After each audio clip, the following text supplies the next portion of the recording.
que é ser forte? Simplesmente deitar todo mundo no soco? Conseguir agir quando o medo te paralisa por completo? Ou ser capaz de defender aqueles que você ama? Meu nome é Bruno, e no vídeo de hoje a gente vai falar sobre Hajime no Ippo. Eu sou apaixonado por essa obra. De longe é uma das melhores coisas que eu tenho lido nos últimos anos. E olha que são vários anos lendo Hajime no Ippo. Na história a gente vai conhecer um jovem chamado Makunouchi Ippo, o típico protagonista que eu sou apaixonado, que é aquele protagonista meio tímido, que sofre bullying, algo acontece na vida dele e ele toma um caminho inesperado. No caso, durante uma das suas sessões sendo saco de pancada, ele acaba sendo resgatado por um jovem chamado Takamura Mamoru, que dá um jeito ridiculamente rápido nos seus agressores, fazendo com que o Ippo fique encantado, e assim descobrindo o mundo do boxe profissional.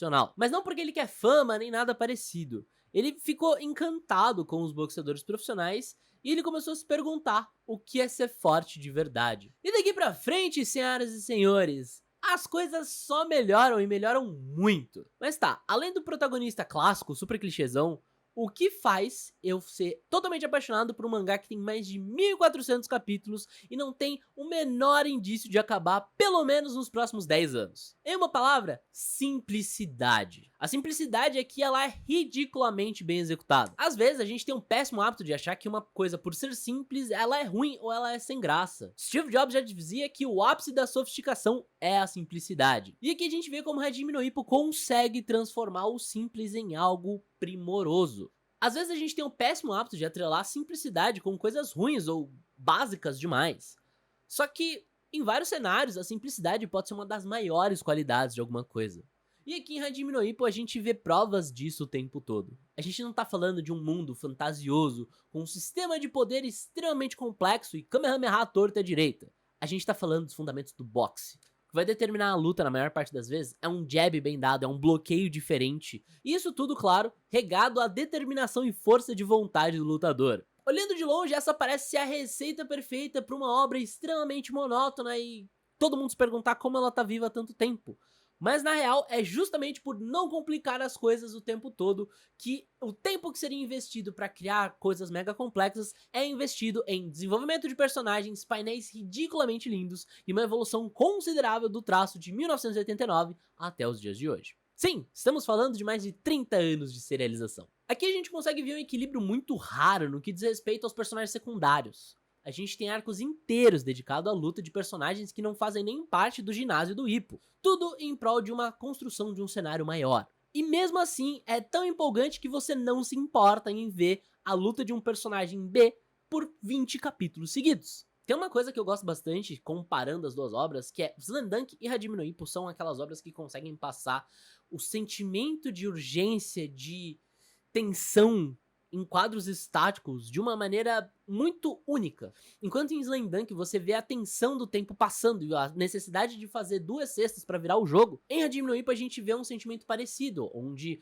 cada soco pode determinar a luta como um todo e também tem aquela agonia de o jogo mental que acontece. Isso tudo é retratado de uma maneira muito especial. E ainda falando de personagens que não são o protagonista, a gente tem um elenco de apoio extremamente carismático. Sério, eu não consigo não rir quando eu vejo Takamura fazendo merda com o resto da galera do ginásio, ou até mesmo o Ippo sendo extremamente ingênuo com os outros lutadores, e as lutas extremamente toscas do Aoki e do Kimura.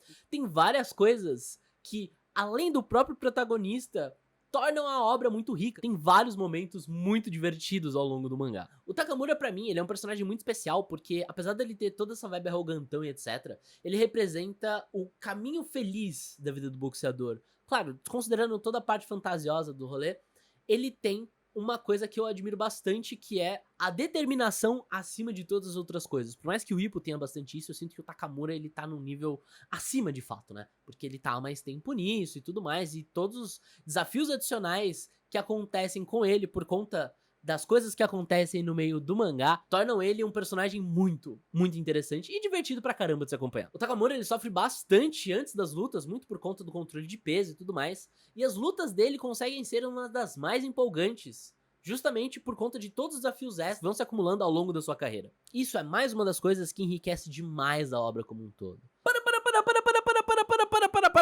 Para!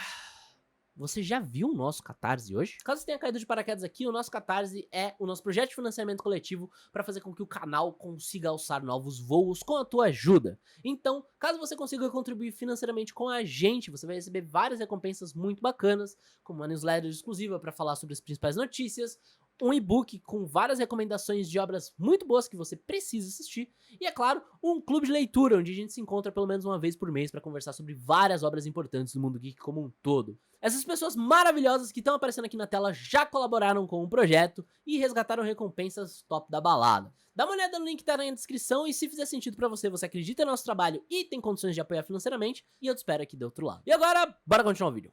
A gente acompanha diversos lutadores e todos eles em momentos totalmente distintos das suas carreiras.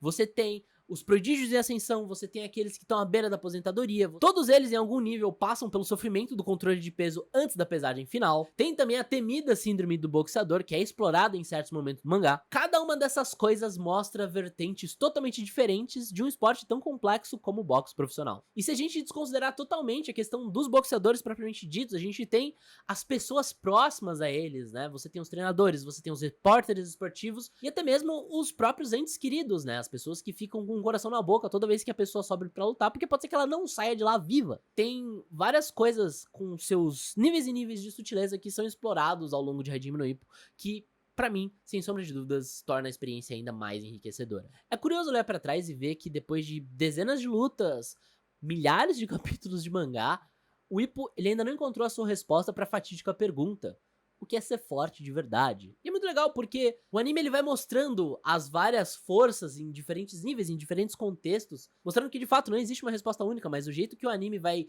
respondendo isso ao longo de cada embate, ao longo de cada round, é algo que, pra mim, torna essa obra muito especial. E pra você? O que raios é ser forte? Deixa aqui nos comentários, bora trocar uma ideia. Especialmente se você já leu ou ouviu Hajime no Ippo, bora trocar uma ideia sobre o que você acha que deve ser a resposta do Ippo lá no final. Hajime no Ippo, em termos de existência, ele é maior do que o One Piece. E não tem sinais de que ele vai acabar nos próximos 10 anos. Se eu não me engano, quando chegou no capítulo 1200, Morikawa falou: agora eu tô meio que na metade. E é muito doido, porque o mangá ele não foi licenciado em nenhum lugar aqui no ocidente. Então, todas as vendas dele giram em torno do Japão. E só. E mesmo assim ele consegue ter número pra bater de frente com Attack on Titan, Jojo e Hokuto no Ken. É muito doido isso. Você não consegue manter viva uma obra por mais de 137 volumes sem o menor indício de acabar nos próximos 10 anos sendo monótono, sendo chato. Então uma coisa eu te garanto, Hajime no Ippo é interessante pra continuar vivo ao longo de mais de 30 anos. Então assim, Hajime no Ippo já fez história e vai continuar fazendo história por um tempo, porque é uma obra de fato excepcional. Eu fico imaginando o sucesso que Hajime no Ippo teria se ele fosse licenciado pro ocidente, sabe? Se saíssem mais temporadas do anime, se a Viz pegasse lá nos Estados Unidos, se a Panini, JBC, Pipoca e Nanquim, qualquer editora brasileira conseguisse os direitos pra imprimir isso aqui no Brasil, cara, ia ser sensacional. Sensacional. Porque ela é uma obra divertida, ela é uma obra interessante, ela é uma obra emocionante e, cara, é tão legal. É tão legal. Você devia dar uma chance. Você devia dar uma chance. Se você tá aqui até agora, eu imagino que você pelo menos vai ler, sei lá, uns 3 capítulos ou vai assistir os 3 primeiros episódios. De anime tem 120 e poucos episódios, mas é aquilo. São animes um pouco mais datados. O mangá, eu sinto que isso incomoda menos. Então, se você for fã do mangá, eu sugiro você ir pro mangá. Mas, na Netflix já tem lá as 3 temporadas de Hajime no Ippo. Pra você que ficou até aqui, e pra você que ainda não consegue começar as coisas porque elas são grandes demais, eu já falei sobre isso no vídeo One Piece, mas eu acho legal reforçar isso aqui também. Começa. Só começa. Porque, por mais que no começo você vai ficar extremamente incomodado com o fato de que não importa quanto tempo você fique assistindo, ainda vão faltar 2 décadas de coisas pra você ler e assistir, em algum momento ao longo do caminho, quando a obra te fisgar, você vai sair de uma tristeza profunda pra uma felicidade profunda. Porque você vai ter muito mais coisa pra consumir desse universo. Você vai ficar, caramba, ainda bem que tem mais 1000 capítulos pra ler. Ainda bem que tem mais 100 episódios pra assistir. Porque você vai ficar mais tempo dentro desse mundo. Mundo esse que é bem legal de acompanhar. Você tem personagens interessantes, tem personagens que você consegue se relacionar em algum nível. Você tem histórias de superação muito legais e desafios sendo superados. E eu sou suspeito pra falar porque eu adoro essa coisa de treina, supera e piriri, pororó. O ápice do filme de luta. Então assim, dá uma chance. Eu tenho certeza que se você superar essa barreira de é grande demais pra começar, o seu eu do futuro vai te agradecer bastante. E você vai poder passar mais tempo imerso dentro desse universo maravilhoso que é Hajime no Ippo.